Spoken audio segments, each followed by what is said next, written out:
don't know what the wind chill is. The regular temperature is horrible enough. So we'll just kind of think warm thoughts. That's what I always used to tell my kids when they complained about being cold. Think warm thoughts. We'll see how well it works for me today. So I'm so surprised by this. We have a chapter from Outrageous Openness, but it's a chapter I haven't seen in ages. Oh, we're going to have one of those days. Well, I'm not surprised with the cold that the signal might be not today. I don't know about this. We'll have to see. Does not seem like it's very happy. Good morning, Abigail. Glad you are here. It says slow connection. I'm sure it's not good anywhere around here.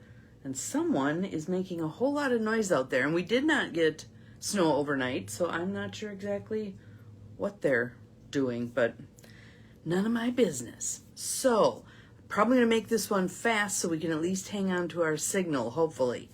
So, let's do a little tapping and a little breath. And by this point in our process, you all know how to do this.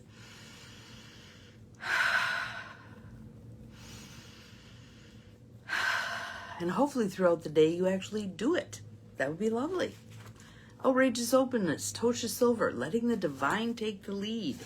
For those of you who have the book, it is page 104, entitled Arsenic on the Rocks. There are 2 quotes, and we know that whenever there's 2 quotes on here, it's always good. Oh, says slow connection.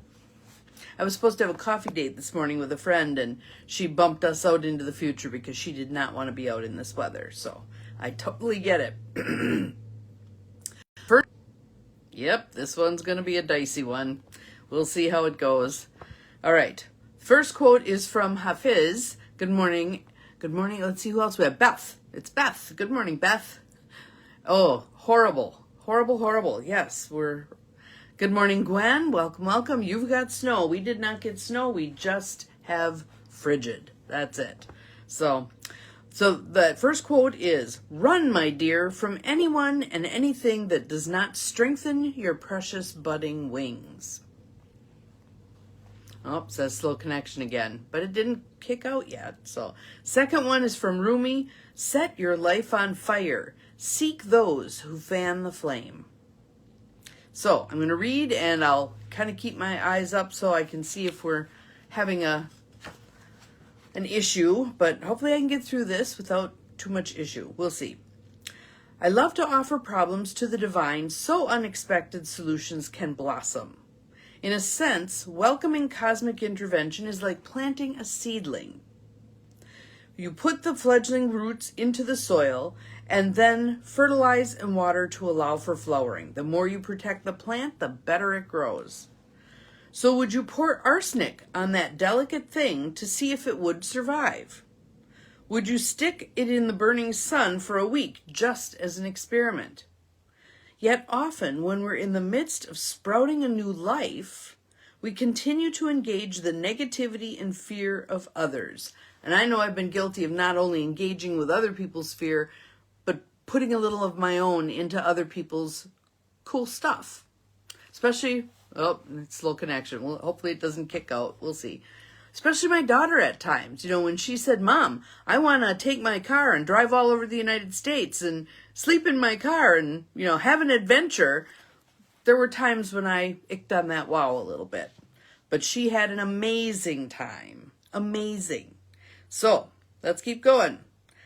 "Our new thoughts are germinating. Our energy is awakening. We need to guard and nourish the new life.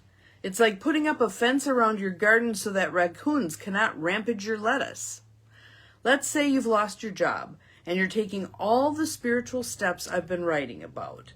You call in divine order, you say that the perfect new work is already picked, and it will arrive in the right way at the right time. If need be, you put your worries about your future into a God jar or box. You affirm that the breadcrumb trail will arrive, the perfect steps for action will be shown. You anchor in divine source. But as this process unfolds, you want to protect it. You can't indulge fear and negativity at the same time. You need time to sprout." So here's her story. "A couple of years ago, I had to have an ovary removed. I've got one person who's listening right now who that might be your story. Let's see what happens. I wrapped the event in divine order, affirming that the perfect surgeon was already picked and that everything would unfold in the highest, most peaceful way. And indeed it did until 2 days before. A phone message came late that night from an acquaintance. She started by saying she was only calling from the greatest love and caring. You already know where this is going to go, right? Then she launched into a bizarre recital of the world's most freak surgical disasters that might be visiting my own body sometime soon. Helpful friend there. Helpful friend. She recounted with gusto everything from fatal allergies to anesthetics to a particularly riveting tale of a gal who died when a scalpel was left in her colon by an absent-minded surgeon. If I hadn't been shaking with fear, I would have been falling over with laughter. An hour later, I saw I had absorbed all her energy.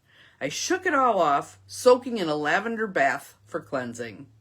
By morning, I was calm, the surgery went well, and I learned to not drink other people's poison, even when it's offered with love. So, who do you listen to? When you're birthing something new, who do you listen to? It's very important that you listen to people who will hold what you're birthing as sacredly as you are holding it. And there's times when we need to keep it a little quiet about what we're birthing because we don't need other people's opinions at that point in time. Get far into the process before you let those people know. Or let them discover it on their own. They don't need to know what you're up to, especially if they're going to piddle on your post-toasties, right? So, and that if you want to read more about that in a really powerful way, Julia Cameron's The Artist Way talks about that when you're a creative and you're creating whatever it is, you're writing a play, you're painting a painting, you're whatever it is you're doing, protect it. Keep it under wraps a little bit so that you don't get the heavy-handed, well-meaning feedback that either stunts its growth or kills it altogether. So, I don't know what they're doing out there, but it is loud. Maybe someone's pipe sprung a leak. We'll see. Anywho, that's it for today. And I'm glad we made it through. We actually made it through. But I might sneeze. We'll see. Oh dear. Let's see if I can finish before I sneeze. It's a race. Things if you need to. Stay in your nice cozy house. If you don't mind freezing, at least make sure you've got warm clothes on. 10 more seconds. It's all I need.